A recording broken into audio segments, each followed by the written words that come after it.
بسم اللہ الرحمن الرحیم۔ آج کے لیکچر میں ہم اسلام کے نظام حدود کی روشنی میں شراب کی حرمت اور اس کی شرعی سزا یعنی حد پر بات کریں گے۔ ناظرین، اہل عرب صدیوں سے شراب نوشی کے عادی تھے، اس لیے اللہ تعالیٰ نے بھی اس کو تدریجاً حرام فرمایا۔ اس کی حرمت کے لیے سب سے پہلے اللہ تعالیٰ نے ایک لطیف اشارہ فرمایا کہ شراب اچھی چیز نہیں ہے۔ ملاحظہ ہو، اور کھجور کے پھلوں اور انگوروں سے بھی ہم تمہیں ایک مشروب عطا کرتے ہیں جس سے تم شراب بھی بناتے ہو اور پاکیزہ رزق بھی۔ سورہ النحل آیت نمبر 67۔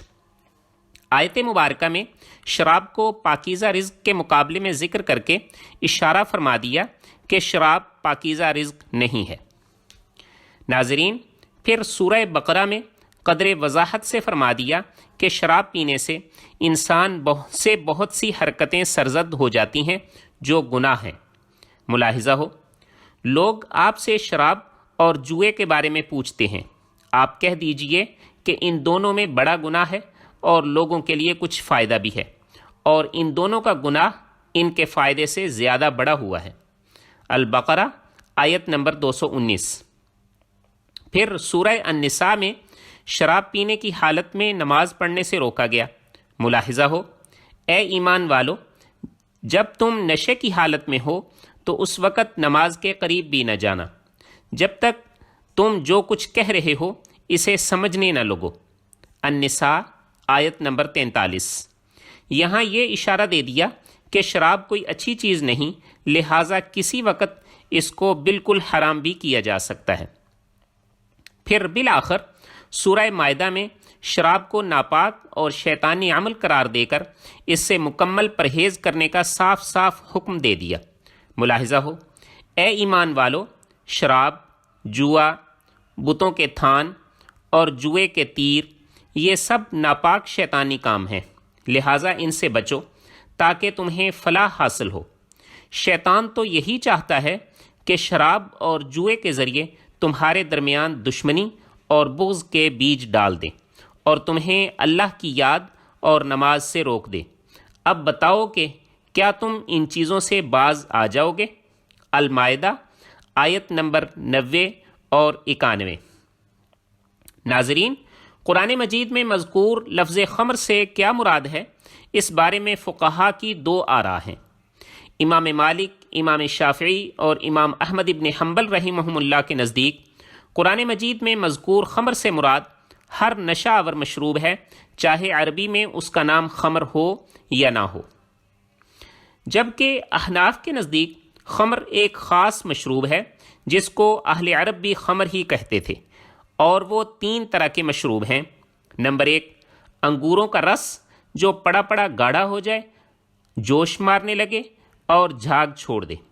نمبر 2، انگوروں کا رس جس کو اتنا پکایا جائے کہ وہ 1/3 کے قریب باقی رہ جائے۔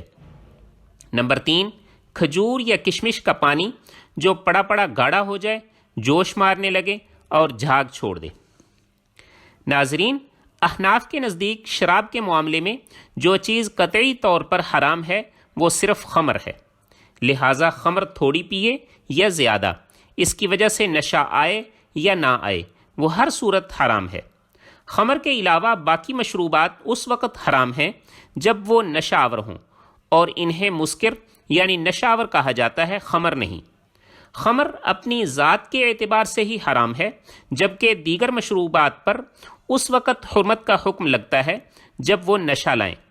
جہاں تک سزا کا سوال ہے تو خمر پینے پر ہی سزا دی جائے گی، جبکہ دیگر مشروبات کے پینے کی سزا نہیں بلکہ نشہ کی سزا دی جائے گی۔ ناظرین، اس ساری تفصیلات کی روشنی میں احناف کے نزدیک شراب کی حد کی 2 قسمیں ہیں۔ نمبر 1، حد خمر، یہ صرف خمر پینے کی صورت میں ہے، پینے والے کو نشہ آئے یا نہ آئے، مقدار تھوڑی ہو یا زیادہ۔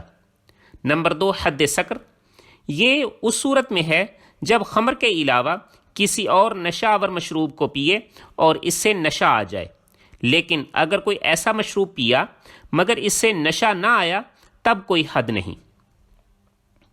ناظرین، جبکہ باقی ائمہ کے نزدیک ایک ہی حد ہے، وہ کسی بھی نشہ آور چیز کے پینے سے لازم ہوتی ہے، چاہے وہ خمر ہو یا کچھ اور، چاہے اس سے پینے والے کو نشہ آئے یا نہ آئے، اگر اس کی زیادہ مقدار نشہ لاتی ہو، کیونکہ ائمہ ثلاثہ کے نزدیک اصول یہی ہے کہ جس چیز کی زیادہ مقدار نشہ لاتی ہے اس کی کم مقدار بھی حرام ہے۔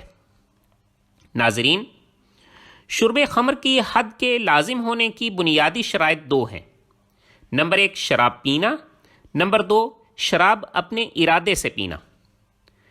ائمہ ثلاثہ کے نزدیک جب بھی کوئی شخص نشہ آور چیز پی لے، چاہے وہ خمر ہے یا غیر خمر، چاہے اس سے پینے والے کو نشہ آیا ہے یا نہیں، محض پی لینے سے پہلی شرط پوری ہو جائے گی۔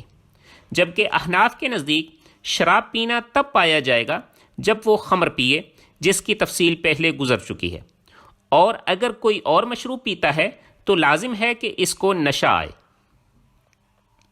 ناظرین، حد شرب خمر کی دوسری شرط قصد و ارادے کا مطلب یہ ہے کہ مرتکب یہ جانتے ہوئے پیے کہ وہ خمر یا کوئی نشہ آور چیز پی رہا ہے، اور اگر اس نے کچھ اور سمجھتے ہوئے کوئی مشروب پی لیا اور وہ خمر یا کوئی اور نشہ آور مشروب تھا تو حد نہیں لگے گی۔ ناظرین، اب ہم شراب کی سزا یعنی حد اور اس کی مقدار پر بات کرتے ہیں۔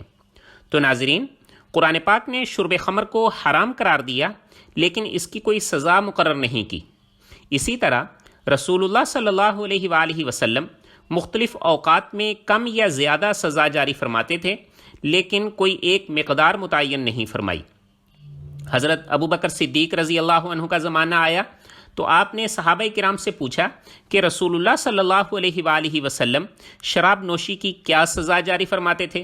صحابہ کرام نے بتایا کہ آپ صلی اللہ علیہ وآلہ وسلم 40 کوڑے لگاتے تھے، تو آپ نے بھی 40 کوڑے لگانے کا حکم فرمایا۔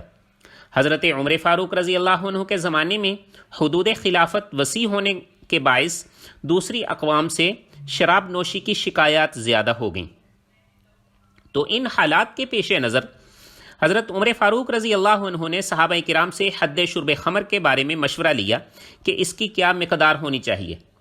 حضرت عبد الرحمن بن عوف رضی اللہ عنہ نے فرمایا کہ چونکہ حد کی کم ترین مقدار 80 کوڑے ہیں، لہٰذا حد شرب خمر بھی 80 کوڑے ہی ہونی چاہیے۔ اسی طرح حضرت علی رضی اللہ عنہ نے بھی یہی مشورہ دیا کہ حد شرب خمر 80 کوڑے ہونی چاہیے۔ آپ نے فرمایا کہ جب کوئی شخص شراب پیتا ہے تو وہ نشے میں آ جاتا ہے، اور جب کوئی نشہ میں آتا ہے تو وہ لوگوں پر تہمتیں لگاتا ہے، جبکہ کسی پر بدکاری کی تہمت لگانے کی سزا 80 کوڑے ہیں، لہٰذا شرب خمر کی سزا بھی 80 کوڑے ہونے چاہیے۔ اس مشاورت کے بعد حضرت عمر فاروق رضی اللہ عنہ نے فیصلہ فرما دیا کہ آئندہ شرب خمر کی حد 80 کوڑے ہوگی، اور یہی حکم انہوں نے اپنے تمام عمال کو لکھ کر بھیج دیا۔ اسی لیے اکثر فقہا کا یہ ماننا ہے کہ حد شرب خمر کی مقدار کے 80 کوڑے ہونے پر صحابہ کرام کا اجماع ہے۔ مالکیہ اور احناف کا یہی موقف ہے کہ حد شرب خمر کی مقدار 80 کوڑے ہیں۔ ناظرین، حد شرب خمر کے بارے میں تمام فقہا کا یہ بھی ماننا ہے کہ مرتکب جب تک نشے کی حالت میں ہوگا اسے سزا نہیں دی جائے گی، کیونکہ حد کا مقصد تنبیہ و توبیخ ہے، اور کسی کو نشے کی حالت میں سزا دی جائے تو اسے سزا کا احساس نہ ہونے کی وجہ سے مقصد حاصل نہیں ہوگا۔ حد شرب خمر کے ثبوت کی 2 صورتیں ہیں۔ نمبر 1 اقرار، نمبر 2 گواہی۔ مرتکب جج یا قاضی کے سامنے ایک مرتبہ شراب نوشی کا اقرار کر لے تو حد ثابت ہو جائے گی۔